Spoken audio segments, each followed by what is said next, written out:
Welcome to our first Conquest of Eldinar devlog. I'm not sure how frequent I'm going to be making these. I'm thinking maybe, I don't know, weekly might be a bit much, but maybe we'll do bi-weekly or maybe once a month. It just kind of comes down to like how much content we have to really show off. So that's really going to determine how many of these I make. And yeah, we'll just see where the future takes us. So because this is my first devlog, there's probably a lot of you who are out of the loop. I really want to start it all off by getting you guys caught up. For those of you who don't know, Conquest of Eldinar is a passion project of mine that I've been working on for many years now. The game is a 2.5D action RTS that we are making for Steam PC with a targeted release window of 2025. In the game, you can take control of one of 16 different unique fantasy factions, each with their own strengths and weaknesses. The cool thing about our game is that... Are they done? Good boy. The cool thing about our game is that at any point in time, you can select one of the units on the battlefield and take control of them. While taking control of a unit, you get to participate in a full suite of action combat controls. You can select a footman and you get to swing your sword and block with your shield and parry attacks and kick, or you can take control of an archer and actually aim your bow and let the shots loose. And if you're a good enough aim, you can get headshots as well. The game doesn't just stop at swords and arrows though. You can take control of other units like mages and berserkers and Spartans and dinosaurs and dragons. I mean, just everything is in this game, every fantasy trope. The game is just turning out really good so far. It's just this beautiful blend of action and chaos, and it's a wonderfully unique tug-of-war style RTS. The game's really been in active development for the past 3 years, and we've been focusing in that time mostly working on our core gameplay systems and fine-tuning them and making sure that everything feels really polished and well put together. It feels fun to play. And with so much content in the game, it being 16 factions and all, we really wanted to make sure that we've established a solid pipeline to help streamline the implementation of all those future assets in a clean and recyclable, organized kind of manner. In terms of progress on the game's assets right now, I'm sitting about 25 out of 144 illustrations, 45 out of 188 character art textures, 14 out of 112 structures, 4 out of the 48 planned levels. We have 7 voice acting performances done so far, and in terms of, it's a little bit more of a rough estimate, but the animation progress I'd say is about 40% done in terms of the total scope of the project. To be honest, most of that was done within an 8 to 9 month period last year. So if you give me 1 to 2 more years working on this rate, I think we're looking pretty good for accomplishing the game on a 2025 development window. As long as the game is out before Elder Scrolls 6, I'd consider this a win, but I guess I'm not really setting a very high standard there, am I? Well, enough of the overview, let's just get into what I did this week. Starting off, I've been working very diligently on making this really cool cosplay armor set of the footman, which is that guy right there.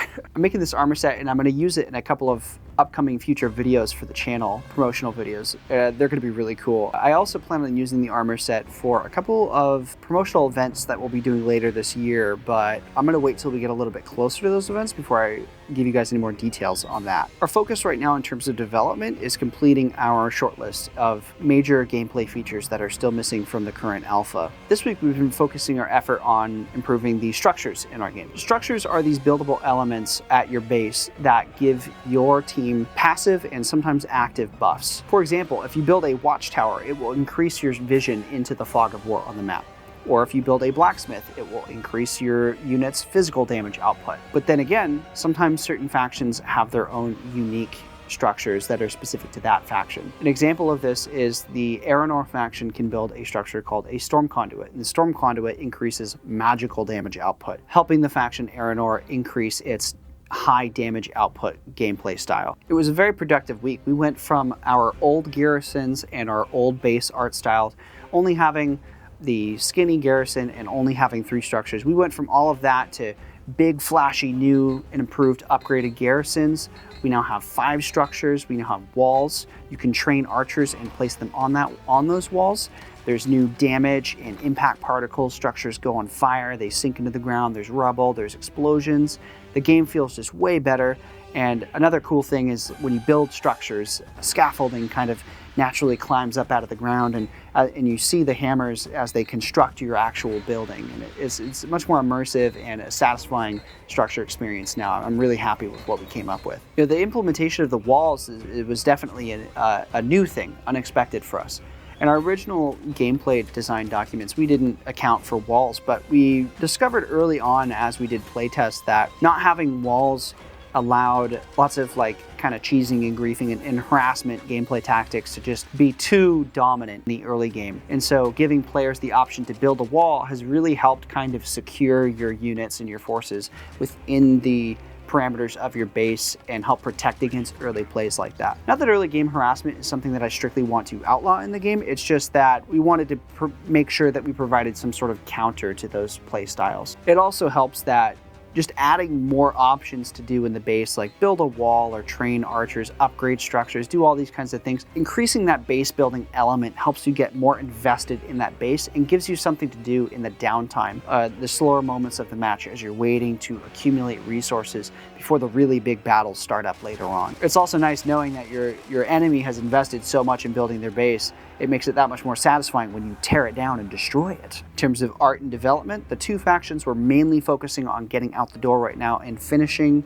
100% is the Human Kingdom of Eldinar and the Orcs of the Molten Legion. We really want to start with these two classic fantasy stereotypes and 100% them and establish what our status quo for development is going to be moving forward, going into the other 14 remaining factions. Moving on, I've spent a lot of time the past couple of weeks completing the illustrations for these two factions as well. The illustrations are important for our game because it adds to the overall immersion and creative style of it. We use these illustrations on the UI for the unit cards and unit selection panels and other menus and whatnot in the game later, like progression windows and whatnot. All of the illustrations in Conquest of Eldinar were done by me, by hand. There's no AI generation in that regard. So it takes me a decent amount of time. I'd say around, be anywhere from 10 to 20 hours per illustration, usually ending up somewhere around in the middle, like 14 to 15 hours. Doing all 9 illustrations for not only Eldinar, but the Molten Legion, that's been my top priority so that we can get those UI elements out of the way and I can solely focus my efforts moving forward on some other things like character art or animations. So yeah, tons of things going on, very productive week. I think in the coming weeks, our top priorities for development are going to be implementing the minimap, doing a huge overhaul on the animations, adding new death animations and impacts, and we're missing some various forms of crowd control that we plan on being in the game. I also need to finish the character art. Next devlog, I'll definitely give you guys a closer look at some of our more interesting gameplay systems going on, like formations or combat.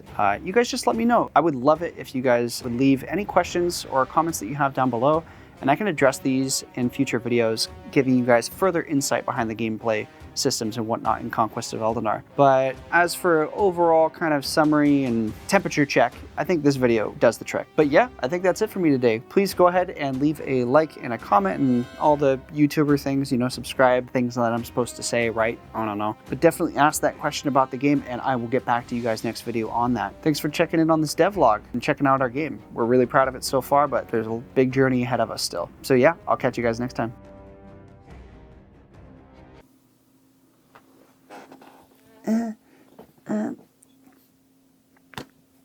Dog. Gotta